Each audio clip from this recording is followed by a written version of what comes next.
Parents का ये नज़रिया क्या है, इनके लिए एजुकेशन प्रायोरिटी नहीं है? नहीं है sir, sorry to say that. अभी स्पेशली मिडिल क्लास में जो है एजुकेशन एक जो है सेकेंडरी पार्ट बन चुका है। आज पेरेंट्स बोल रहा है, वो ये बोल रहा है कि भाई हम तो ऑनलाइन भेज सकते हैं, लेकिन ऑनलाइन और ऑफलाइन में फीस सेम क्यों कर रहे हैं? आप बताइए, अगर हम इस तरह से एक दूसरे को कॉन्ट्रडिक्ट करें ना, गवर्नमेंट अगर 500-600 की NCERT की बुक्स आती हैं 9th और 10th की, तो गवर्नमेंट वो कम करने में पीछे क्यों है? मुख्यमंत्री का अपने प्रदेश में बात करें तो उनका क्लियर एक स्टेटमेंट दिया उन्होंने कि जब तीसरी लहर चली जाएगी या तीसरी लहर का खतरा ख़त्म हो जाएगा, उसके बाद ही हम स्कूल ओपन करने के बारे में सोचेंगे। आप मार्केट में जाइए, आपको बिना मास्क के बच्चे मिलेंगे।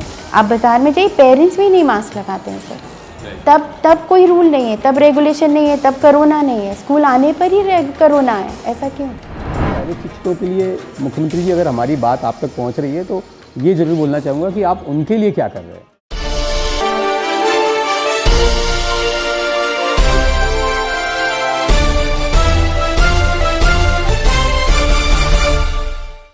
SchoolKhabar.com के सीधा सवाल में आपका स्वागत है। और सीधा सवाल में हम शिक्षा के हर एक मुद्दे पर बात करते हैं। आज एक बड़ा मुद्दा आज इस समय ये है कि स्टेट बोर्ड स्कूल यानी मध्य प्रदेश सरकारी प्राइवेट स्कूल, आज उनमें एक बड़ी समस्या उनके सामने खड़ी है। समस्या कई प्रकार की है। पहली समस्या जो है वो ये है कि वो स्कूल चलेंगे कैसे, क्योंकि पालक यानी पेरेंट्स फीस ही नहीं जमा कर रहा है। सेकेंड बड़ा चैलेंज ये है कि वो जो पेरेंट्स हैं वो मिडिल क्लास या लोअर मिडिल क्लास से बिलोंग करते हैं, तो क्या वो फीस दे पाएंगे? अच्छा, अगर वो फीस दे भी पा रहे हैं तो उनके पास वो टेक्नोलॉजी नहीं है, उनमें वो समझ नहीं है कि किस तरह से वो टेक्नोलॉजी के साथ इक्विप्ड होंगे। तीसरा बड़ी बात ये आ रही है कि वो पेरेंट्स उन बच्चों के साथ समय नहीं दे सकते। अगर उनको कुछ समझाना है स्कूल के साथ, इस टेक्नोलॉजी के साथ अगर उनको मिलके काम करना है, शिक्षा को आगे ले जाना है, तो एक बड़ा चैलेंज आ गया है। आज स्थिति मध्य प्रदेश में, चूँकि दूसरा साल हो गया कोरोना का, और स्थिति ये है कि आज स्कूल बंद होने वाले हैं। तो आज हम सीधा सवाल में बात करेंगे कि क्या मध्य प्रदेश के प्राइवेट स्कूलों में अब ताला लग जाएगा। तो आज इस पर बात करने के लिए हमारे साथ विशेष मेहमान हैं समीना फरहत खान जी। समीना फरहत खान जी डायरेक्टर है, फाउंडर डायरेक्टर हैं ऑरेंज इंटरनेशनल स्कूल की। तो समीना जी, बहुत बहुत स्वागत है आपका। और सबसे पहले सीधा सवाल में, चूँकि हम सीधे मुद्दे की बात करते हैं, तो मेरा पहला सवाल सीधा ये है कि क्या अब मध्य प्रदेश में प्राइवेट स्कूल चलेंगे या बंद हो जाएंगे? सर, अब तो सच में मुश्किल है। चांसेस तो यही हैं कि हम पूरी तरह से, हमने पिछले साल कोशिश कर ली थी, लेकिन अब जो हालात दिख रहे हैं, अगर इसी तरह से स्कूल को निगलेक्ट किया जाए तो उनका फ्यूचर अच्छा नहीं है, स्पेशली प्राइवेट स्कूल्स का। और क्योंकि हमारी फ़ीस स्ट्रक्चर भी बहुत कम है, जो हमारे पेरेंट्स हैं वो मिडिल क्लास फैमिली के हैं, बहुत सारे पेरेंट्स की जॉब सिक्योरिटी भी नहीं रही है, जॉब्स ही नहीं हैं। तो दूसरा मुद्दा जो हमारे साथ प्रॉब्लम आ रहा है, फ़ी। अगर फ़ी नहीं है तो हम सब इंटरलिंक्ड हैं, हमारी एक चेन है। स्कूल में फ़ीस आती है, वो टीचर्स को जाती है, मेंटेनेंस में जाती है, दुनिया जहान के एक्सपेंसेस होते हैं स्कूल में, वो सब ख़त्म हो जा रहे हैं। एक साल तो हमने ऐसे जैसे कैसे भी चला लिया, लोन लेके, इधर उधर से हेल्प लेके, लेकिन हर साल ये नहीं हो सकता सर। तो सबसे मेन रीज़न यही है कि अगर इनकम ही नहीं है तो फिर हम बाकी चीज़ें कैसे चलाएँगे। यानी अगर ये स्थिति रही कि लगातार जारी रहती है तो अब लग रहा है कि अब मुश्किल है कि इसको हम ले जा पाएंगे। बहुत मुश्किल है, क्योंकि आप एक लिमिट तक चीज़ें कट डाउन कर सकते हैं, लेकिन पूरा ख़त्म करने के लिए, कुछ चलाने के लिए भी आपको कुछ फ़ंड चाहिए। हर चीज़ महंगी हो चुकी है, पेट्रोल महंगा है, सब्जियां महंगी है, सब कुछ महंगे है, यहाँ तक इंटरनेट कनेक्शंस भी बहुत महंगे हो गए। सिस्टम लेने जा रहे हैं, जो सिस्टम आपको 7,000 के मिल रहे थे, आज हमें 14,000 के मिल रहे हैं। हम वो लेने के लिए भी राज़ी हैं, लेकिन आप बताइए हम कैसे मैनेज करें? अगर पेरेंट्स फ़ीस नहीं देते हैं तो हम क्या करें? हम कैसे आपके बच्चे के लिए बेहतर तालीम कैसे प्रोवाइड करें? हमें पास रिसोर्सेज ही नहीं रहेंगे। नहीं, लेकिन एक बड़ी बात इसमें ये निकल के आती है कि आज प्राइवेट स्कूल बहुत सालों से चला रहे थे, एक ऑलरेडी सिस्टम चल रहा है, तो पर आज परेशानी आज ही क्यों परेशानी स्कूल को आ गई है? सर, वैसा देखा जाए तो हमारे यहाँ एजुकेशन जो है 3 लेवल्स में बटी हुई है। एक होता है बिल्कुल हायर लेवल, जिनके बच्चे जो है बहुत ही बढ़िया स्कूलों में जाते हैं, जिनकी फ़ीस 3+ होती है। वहाँ उन्हें फ़र्क नहीं पड़ता कि पेंडेमिक हो नहीं हो, उन्हें पता है ठीक है हमारा बच्चा जा रहा है। उनके बिज़नेस होते हैं, बच्चा बिज़नेस में ही जाने वाला है, या स्पेसिफाइड जो भी प्रोफेशनल फील्ड है उसे कंटिन्यू करने वाला है, तो वो अफेक्टेड नहीं होते हैं। सेकेंड आते हैं ऐसे स्कूल जिनकी फ़ीस तकरीबन अराउंड 80 to 1 lakhs है, उसके अंदर गवर्नमेंट के कहने पे वो अगर फ़ीस रिड्यूस भी कर रहे हैं तो वो फ़ी रिड्यूस करते हैं आपके मेस चार्जेस, ट्रांसपोर्टेशन चार्जेस। तो जो उनकी ट्यूशन फ़ीस है वो अप्रॉक्सीमेटली उनको 50-60,000 थोड़ी बहुत तो मिल ही जा रही है। अब हम लोग जो हैं, जो MP बोर्ड के स्कूल्स हैं, हमारी मैक्सिमम फ़ीस जा रही है 25,000। उसमें भी अगर हम कट कर लें तो आप हमारे मेंटेनेंस, हमारे एक्सपेंसेस कैसे निकलेंगे? नहीं तो क्या मतलब ये हालात जिस तरह से है, क्योंकि लास्ट ईयर भी शायद फीस नहीं आई आपके पास स्कूलों में। 200 में से 50 बच्चों ने एनरोल किया था सर, फिर भी हमने साल भर चलाया। हमने सारी टीचर्स को कंटिन्यू रखा, उन्हें यहाँ तक कि हमने नहीं मना किया, क्योंकि जब हमारे सक्सेस में हमारी टीचर्स का हाथ था, तो डाउनफॉल में अगर हम उनको छोड़ दें तो ये गलत बात होती है। ऐसे बहुत स्कूल्स हैं जो टीचर्स को लेके चल रहे हैं, लेकिन एक वक्त तक चल सकते हैं, उसके बाद उन्हें भी ना करना पड़ेगा। यानी क्या आप लग रहा है कि अब वो समय आ गया है कि अगर स्थिति रही तो ताला लग 3-4 महीने में अगर चीज़ें ठीक नहीं रही सर, तो यही हालात होने वाले हैं, यही हालात होने वाले हैं। यानी जो सरकार के सामने मांग रख रहे हैं स्कूल अब कि अगर अब सरकार सर एजुकेशन तो प्रायोरिटी होनी चाहिए, किसी भी कंट्री की एजुकेशन तो प्रायोरिटी होनी चाहिए। ये हमारी फ्यूचर जनरेशन है, ये हमारी कंट्री को रन करेंगे। आज हम उनको इग्नोर कर रहे हैं प्रेजेंट कंडीशन के लिए, तो सही नहीं है ना सर। हमें उन्हें सिखाना है कि अगर ऐसी कंडीशन है तो आप डील कैसे करेंगे, आपको फाइट कैसे करना है। हम उन्हें वॉरियर्स बनाने के बजाय कमरे में बंद रख रहे हैं। नहीं, लेकिन सरकार के लिए जो पहली प्रायोरिटी है जान, यानी अगर आपकी जान रहेगी, सरकार ने कहा भी सर जान तो सभी को, जान है तो जहान है। टीचर को प्यारी नहीं है सर, स्कूल को प्यारी नहीं है, हमारी भी तो फैमिलीज़ हैं, हम भी तो आ रहे हैं, हम लोग ऑनलाइन क्लास कंडक्ट करने आ रहे हैं, हम भी तो आ रहे हैं। जान तो सबको प्यारी है, लेकिन आपको अपनी जान का ख्याल रखना भी आना चाहिए। आज हम नहीं सिखाएंगे तो कैसे सीखेंगे? नहीं, लेकिन एक माँ बाप के लिए अगर उनका एक बच्चा किसी भी कारण से सर साल भर तक तो पेरेंट्स ने एडजस्ट कर लिया, अब उन्हीं पेरेंट्स को आप जाके पूछिए तो कहते हैं कब स्कूल खुलेंगे, प्लीज़ इनको 2 घंटे के लिए तो बुलाइए। क्योंकि वो भी परेशान, बच्चे डिप्रेशन में जा रहे हैं सर, बच्चे डिप्रेशन में जा रहे हैं, वो घर से बाहर नहीं जा सकते, उनको स्कूल चाहिए, उन्हें ग्राउंड चाहिए, उनके फ्रेंड्स चाहिए। आप और हम तो ठीक है कहीं जाके मिल लेते हैं, बात कर लेते हैं, बच्चों को हम मना करते हैं यहाँ मत जाओ, यहाँ तक के रिलेटिव्स भी आना बंद कर रहे हैं घरों में। तो बच्चे जो है डिप्रेशन मोड में जा रहे हैं। Secondly they are diverting themselves to something else, they are playing video games which are not good for them. So you know they are getting distracted from education. Education से हट के उनका जो है रुझान जो है गलत जगह जा रहा है सर, हमें उसको फोकस करना। नहीं, लेकिन आपने जो बात ये कही उसमें पेरेंट्स का एक साइड आप बता रहे हैं कि पेरेंट्स चाह रहे हैं कि बच्चे जाएं, लेकिन दूसरा साइड पेरेंट्स का आप बोल रहे हैं कि आउट ऑफ 250 बच्चे आपके एनरोल होते हैं, जिसके कारण आपको आज चलाने में परेशानी हो रही है स्कूल। तो फिर पेरेंट्स का ये नज़रिया क्या है, उनके लिए एजुकेशन प्रायोरिटी नहीं है? नहीं है sir, sorry to say that. अभी स्पेशली मिडिल क्लास में जो है एजुकेशन एक जो है सेकेंडरी पार्ट बन चुका है, क्योंकि डेफिनेटली बहुत सारे जॉब जो है वो छूट चुके हैं, पेरेंट्स की भी फाइनेंशियल प्रॉब्लम हो रही है, जॉब्स नहीं है। उसके बाद अगर 3-3 बच्चों को पढ़ाना है तो वो कैसे पढ़ाएं, मोबाइल एक है, क्या वो 3 मोबाइल ख़रीदें, क्या करें?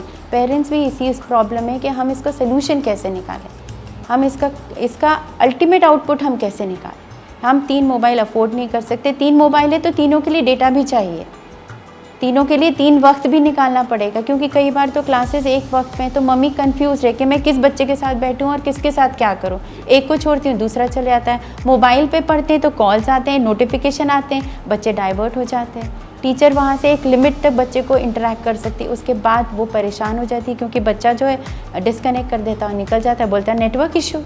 तो हम क्या कर सकते हैं? कोशिश तो सारे स्कूल अपनी तरफ से शायद बहुत अच्छी कर रहे हैं, लेकिन प्रॉब्लम ये है कि थोड़ा बहुत पेरेंट्स को भी सपोर्टिव होना पड़ेगा और थोड़ा गवर्नमेंट को भी सोचना पड़ेगा सर। नहीं, लेकिन एक बड़ी बात जो पेरेंट्स के दिमाग से, चूँकि मैंने कोशिश किया पेरेंट्स से भी बात करने के लिए इस प्लेटफॉर्म के माध्यम से, पेरेंट्स का ये कहना है कि बच्चों को कुछ समझ में नहीं आ रहा है, और जब समझ में नहीं आ रहा है पेरेंट्स को, बच्चों को, तो हम स्कूल क्यों भेजें? या स्कूल में हम ऑनलाइन, एक सेकंड में करूँगा कि ऑनलाइन जो एजुकेशन है हम वो क्यों दें? सर ये तो अब हमारा फ्यूचर ही है सर, टेक्नोलॉजी हमारा फ्यूचर है। पहले जब हम स्कूल जाते थे, हम आश्रम्स में जाते थे, हम वहीं रहते थे, बड़े होके वापस आते थे। उसके बाद जो है स्कूल्स आए, नन्स क्रिश्चियंस ने स्कूल स्टार्ट किए, तब भी पेरेंट्स डरते थे कैसे भेजें, ये क्या जाके सीखेंगे, उनको क्या पढ़ाया जाएगा. That was the second change. Now this is the third change. We have to adapt ourselves to the third change. ये तो फ्यूचर में हर चीज़ ही आप देखिए ना, रिमोट से लॉक्स खुलते हैं, लाइट जो है आपके घर, आप बाहर हैं, आप मोबाइल से ऑपरेट कर सकते हैं, टेलीविज़न. जब ये सब चीज़ें हम कर सकते हैं तो हम एजुकेशन के लिए क्यों डर रहे हैं, एजुकेशन के लिए हम क्यों घबरा रहे हैं. ऐसा नहीं है कि आप 100% लीजिए, लेकिन रेशो 50:50 रख सकते हैं. Hybrid education is not bad. कुछ चीज़ें बहुत अच्छी भी हुई हैं, लेकिन जैसे हम पढ़ाते थे पहले बुक्स के थ्रू पढ़ाते थे, आज टेक्नोलॉजी के थ्रू पढ़ाते हैं, तो हम उनको बेहतर विजन दे सकते हैं. उनका पर्सपेक्टिव जो है वो और क्लियर हो सकता है, कंसेप्ट जो हैं वो और बेहतर हो रहे हैं. तो ऐसा नहीं है कि टेक्नोलॉजी नुकसान कर रही है, बस प्रॉब्लम ये है हमारे साथ अचानक हो गया, तो उसका एक्सेप्टेंस जो है वो हमें डिफ़िकल्ट हो रहा है. हमारे पास ग्रेजुअली होता, ग्रेजुअली चीज़ें आती, ग्रेजुअली हमारे साथ चीज़ें स्टार्ट होती ना, तो शायद हम बहुत अच्छा करते हैं. लेकिन एकदम बोलते हैं सर पे पड़ गई, और टीचर्स भी ट्रेन नहीं थी. अगर ये होता कि नहीं ठीक है अब हमें इन्वेंट करना है, ये एक पोर्शन होगा एजुकेशन का, तो टीचर्स की ट्रेनिंग ग्रेजुअली चलती. अब अचानक लॉकडाउन हो गया, स्कूल आ नहीं सकते, क्या करें, मोबाइल लो, कंप्यूटर लो, स्टार्ट करो, जूम लो, गूगल लो. टीचर्स को भी नहीं समझ में आ रहा है कैसे करें, पीपीटी दिखाना है तो कैसे करें, नोट्स देना है तो कैसे करें, बोर्ड पे लिखना हो तो कैसे करें. हम चौक और डस्टर के आदी थे, अब उसकी जगह हमें मोबाइल पे जैम बोर्ड और गूगल मीट के थ्रू बच्चों को पढ़ाना है. तो हर चीज़ को वक्त लगता है, टीचर्स को भी वक्त लगता है. हम ये मान के क्यों चल रहे हैं कि टीचर्स जो हैं वो बिल्कुल परफेक्ट रहेंगे, वो भी ह्यूमन बींग्स हैं, उनको भी वक्त लगता है. तो थोड़ा कॉम्बिनेशन जो है, अगर हमारा पेरेंट्स, गवर्नमेंट, स्कूल, टीचर, इन सब का इक्वल रहे, तो I think we can move ahead nicely. नहीं, लेकिन एक जो बात पेरेंट्स बोल रहा है वो ये बोल रहा है कि भाई हम तो ऑनलाइन भेज सकते हैं, लेकिन ऑनलाइन और ऑफलाइन में फ़ीस सेम क्यों कर रहे हैं, फ़ीस कम कर दें. सर ऑफलाइन में टीचिंग वॉज 100% ईजियर. ऑनलाइन में इट इज़ अगर 24 घंटे है ना, 48 घंटे भी होते तो भी कम है. ऑनलाइन के लिए टीचर्स को प्रेजेंटेशंस जो हैं बिफोर हैंड दिखाना है, ऐसे दिखाना है कि बच्चा इजीली समझ सके, देख सके, विजुअलाइज कर सके.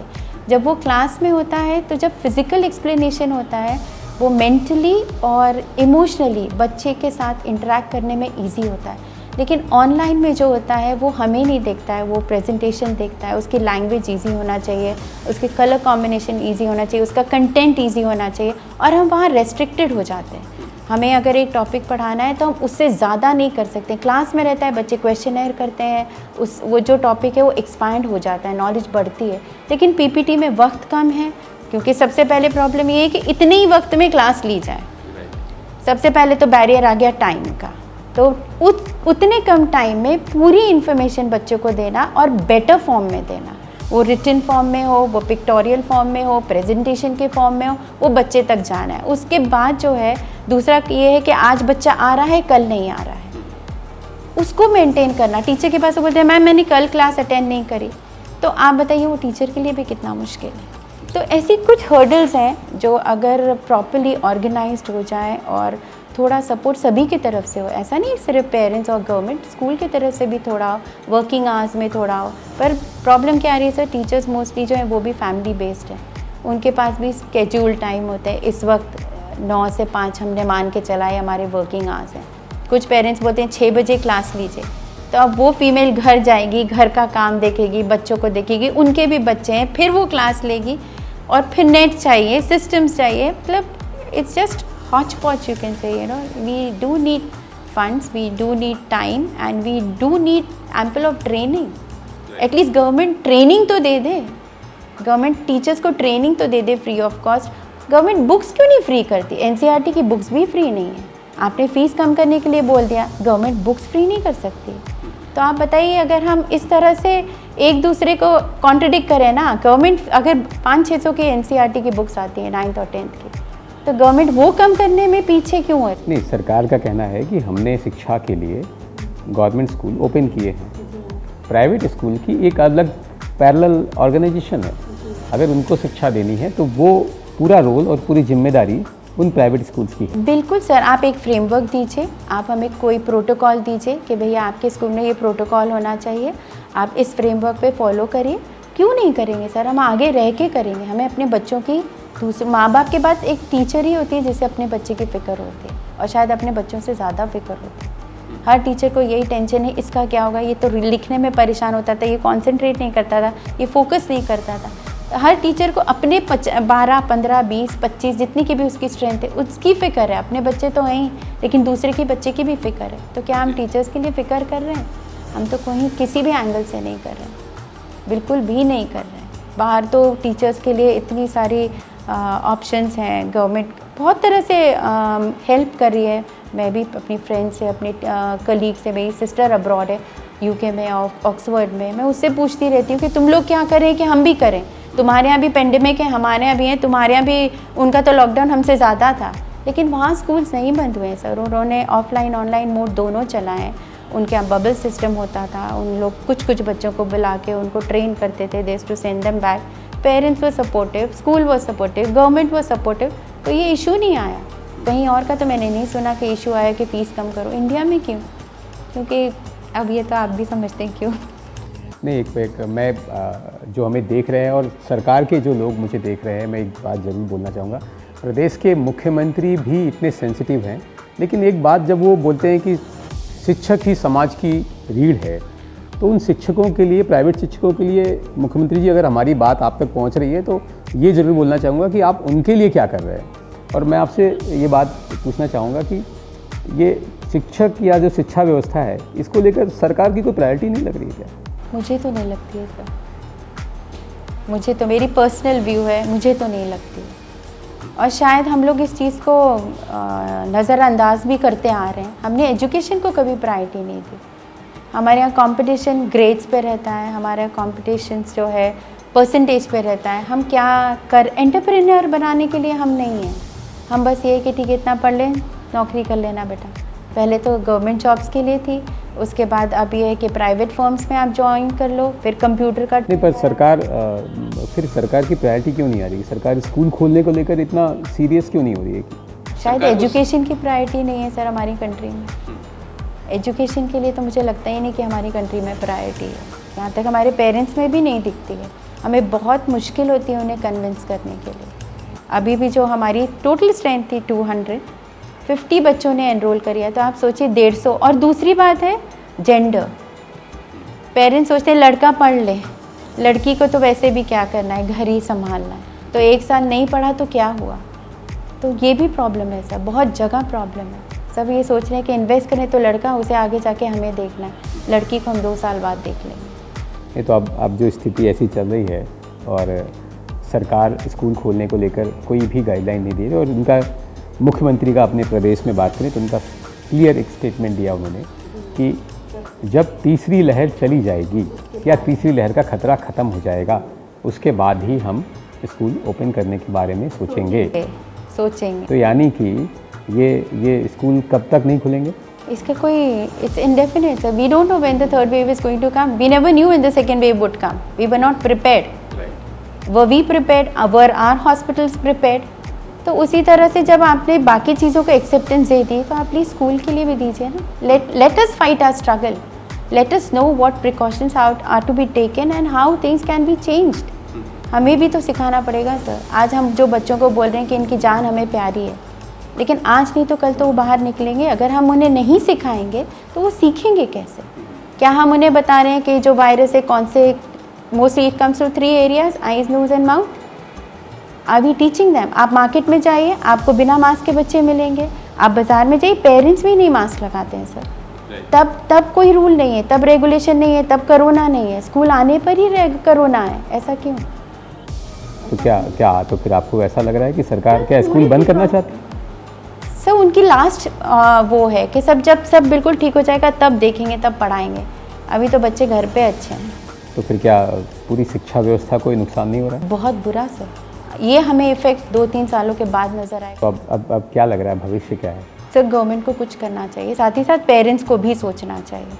स्कूल्स जब कंसिडर कर रहे हैं, स्कूल इतना कुछ आपके साथ कोऑपरेट कर रहे हैं, आपको कैसे भी करके टीचर्स को ट्रेन करके सिस्टम्स पे इन्वेस्ट करके कुछ कोशिश कर रहे हैं, तो बाकी 2 को भी थोड़ी कोशिश करनी चाहिए। Then I think our future will be better. Otherwise India का यूँ भी हाल ख़राब हो रहा है और ख़राब जाए। ठीक है समीना जी, ये पूरी चर्चा मुझे लगता है कि ये बहुत फ्रूटफुल रहेगी और आई होप कि इसका फ़ायदा या इसकी आवाज़ सरकार के बैठे लोगों तक पहुँचे तो कुछ एक एक्शन ज़रूर हो। तो आशा करते हैं। Thank you so much for your time. आपने ये पूरी बात यहाँ रखी इस मंच पर। Thank you ma'am. सीधा सवाल में आज हमने बात करने की कोशिश करी कि मध्य प्रदेश में प्राइवेट स्कूल कैसे चलेंगे। दो बात बहुत साफ है आज की चर्चा से। पहला, पेरेंट्स की जवाबदारी है, चूँकि बच्चे उनके हैं तो उनकी जवाबदारी प्रमुखता से है कि वो अपने बच्चों की शिक्षा के बारे में सोचें, स्कूल में जाएं, पेरेंट्स से, प्रिंसिपल से बात करें, टीचर से बात करें कि कैसे वो शिक्षा को पहुंचा सकते हैं। दूसरा बड़ी जिम्मेदारी है इस प्रदेश में बैठे मुखिया यानी इसके मुख्यमंत्री की कि वो इमीडिएटली स्कूल को कैसे चला सकते हैं, इस पर ध्यान दें। नहीं तो प्रदेश में स्कूलों में ताले लग जाएंगे, और यदि स्कूलों में ताले लग गए तो ये मुख्यमंत्री जी ये मान के चलिए कि कोरोना के बाद पूरी शिक्षा व्यवस्था चौपट हो जाएगी, और इसको लाने में और इसको वापस बैठाने में आपको सदियों बीत जाएंगे। तो आपसे निवेदन है कि इस पर ज़रूर ध्यान दें। और यदि आपको लगता है कि कोई सवाल हम छूट गया है इस पर, तो आप हमारे दिए हुए नंबर पर या इस दिए हुए ईमेल आईडी पर अपनी बात पूछ सकते हैं। और यदि आपको हमारा शो अच्छा लगता है तो इस चैनल को ज़रूर सब्सक्राइब करें। और आपको इस चैनल को देखने के लिए, इतने दिन तक सुनने के लिए आपका बहुत बहुत धन्यवाद। Thank you so much.